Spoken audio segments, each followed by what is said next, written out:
C'est une entrepreneure et qui y va avec ce livre, évidemment, d'un parcours pas banal, très intéressant, disponible depuis le 1er février dernier, soit efficace, cultiver l'expertise interne en développement des champions. Et c'est Marie-Hélène Couette qui est avec nous, l'autrice. Allô, Marie-Hélène? Bonjour Alexandre. Merci de prendre le temps de nous parler, de nous présenter ce livre-là. D'ailleurs, pourquoi ce titre? Je vais y aller parce que c'est ce qui nous frappe, évidemment, efficace. Alors, pourquoi en être arrivé à ce titre-là, tout d'abord? Oui, bien en fait, déjà, il fait partie d'une collection, donc la collection Les Pros par Édition Septembre. Puis chaque livre commence avec justement une caractéristique ou donc efficace représente qu'est-ce qu'on peut aller chercher avec ce livre-là. On parle plus d'efficacité au niveau organisationnel, donc efficace en tant qu'équipe, en tant qu'entreprise, en tant qu'organisation, donc pas nécessairement l'efficacité individuelle, même si ça en fait un peu partie. Mais évidemment, là, le livre touche beaucoup sur tout ce qui touche la gestion des connaissances, puis on sait que quand on gère bien les connaissances, ben on est capable d'être mieux organisé, plus structuré, donc plus efficace. Ouais. Donc, de gérer ses connaissances, est-ce que aussi, bien sûr, de transmettre ces connaissances-là également. Quand on pense, moi je pense, je viens du monde agricole, donc c'est sûr que on veut transmettre les connaissances à la prochaine génération qui va se porter acquéreur, par exemple, d'une entreprise ou d'un prochain poste de direction. Oui, exactement.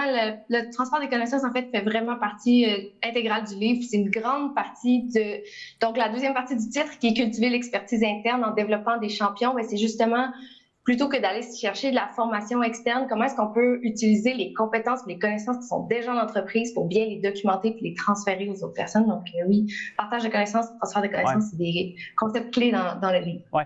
Et quand on veut y aller avec une réussite dans l'entreprise, justement, quand il est question de pouvoir créer, gérer, de pouvoir peut-être faire la transition, est-ce que c'est d'abord de développer un sentiment d'appartenance, d'impliquer davantage les différents membres de l'équipe, pas juste les postes de direction, mais vraiment les employés aussi à la base? Oui, c'est ça. Bien, dans le fond, c'est l'idée de décentraliser toute la création de ce contenu-là, puis aussi les activités de partage de connaissances, donc mettre en place du jumelage avec des employés, du mentorat.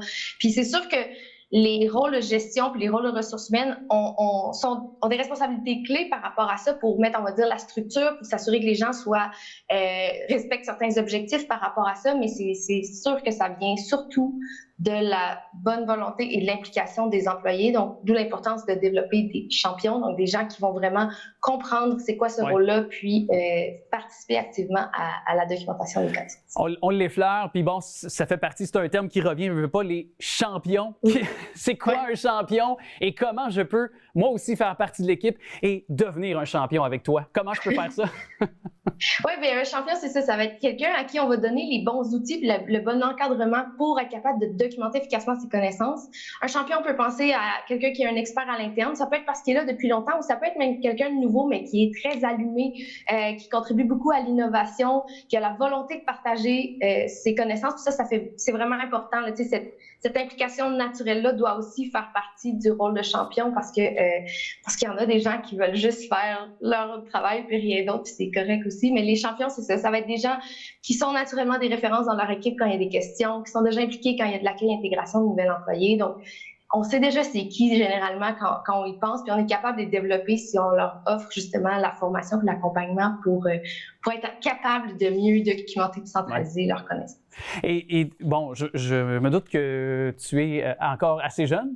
Je te demanderai pas ton âge. On m'a toujours dit ne demande pas l'âge à une jeune femme. Je ne le ferai pas. Je vais rester très poli, très gentil.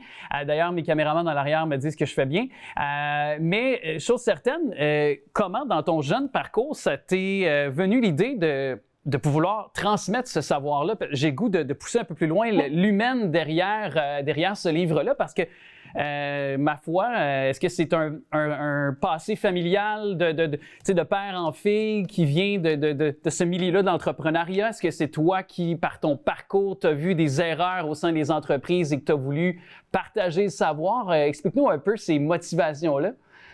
Oui, il y a un mix de différentes choses. Je pense que ça part beaucoup du fait que moi, je suis 100% une milléniale, dans le sens où j'adore voyager, j'adore accumuler les expériences finalement. Donc, dans mon parcours professionnel, qui a commencé quand même jeune aussi, j'ai eu beaucoup de différents postes. parce que j'étais curieuse d'essayer différentes choses. Puis à chaque fois, j'ai jamais eu l'impression que je laissais tomber personne parce que justement, je mettais en place des processus, des tâches, je laissais des notes qui faisaient en sorte que les personnes après moi étaient capables de les reprendre. J'ai aussi été impliquée très tôt dans la formation de mes collègues.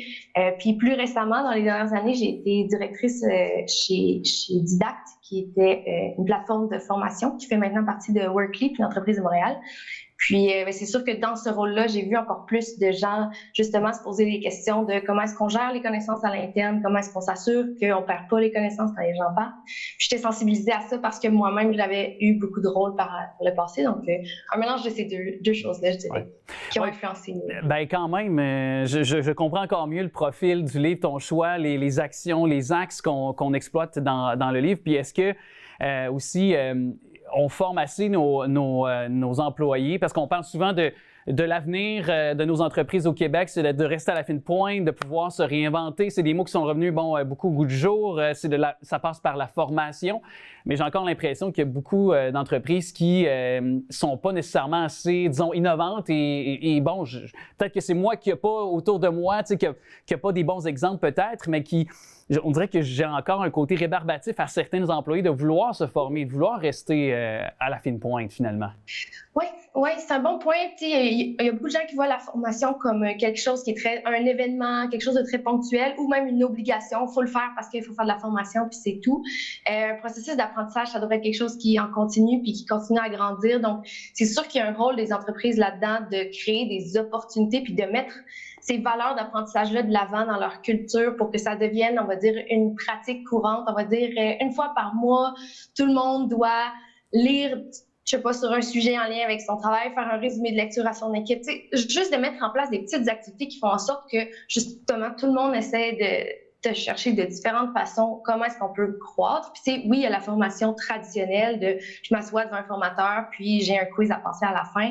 Mais il y a toutes sortes d'autres façons d'apprendre puis de partager des connaissances. Puis c'est ça la beauté, je pense, d'être capable d'utiliser la technologie en plus là-dedans pour tirer le maximum de ce qu'on peut faire avec notre équipe. Oui, puis pourquoi pas de revenir sur ces formations-là, de créer un dialogue, de voir comment notre collègue l'a perçu cette formation-là, comment moi je peux apporter, dans le fond, je dirais, l'employeur, le poste de direction, peu importe, mais la personne cadre, de laisser j'ai l'impression, les employés se poser des questions entre eux, puis de trouver des réponses aussi. C'est pas toujours au cadre de trouver ces réponses-là, j'ai l'impression aussi. Est-ce que je me trompe ou? Non, absolument pas, c'est ça. Puis en mettant justement les gens dans des positions où ils peuvent avoir ces réflexions-là, partager, bien, c'est là qu'on cultive l'innovation parce que ça vient pas d'en haut de l'innovation, ça vient des personnes qui sont confrontées à tous les jours aux différents défis auxquels ils font face, puis si on leur accorde pas ce temps-là, puis cet encadrement-là pour bien le faire aussi, là, parce que juste dire « pense à ça », c'est pas nécessairement assez,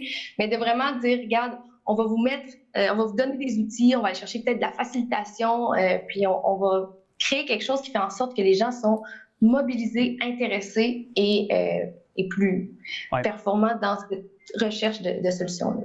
Marie-Hélène Couette, ça a été un plaisir. Merci d'avoir développé ce livre, d'ailleurs, qui est disponible un petit peu partout, le fond de ton idée, de ta pensée. Et puis, j'invite les gens à se procurer ce volume. Merci beaucoup.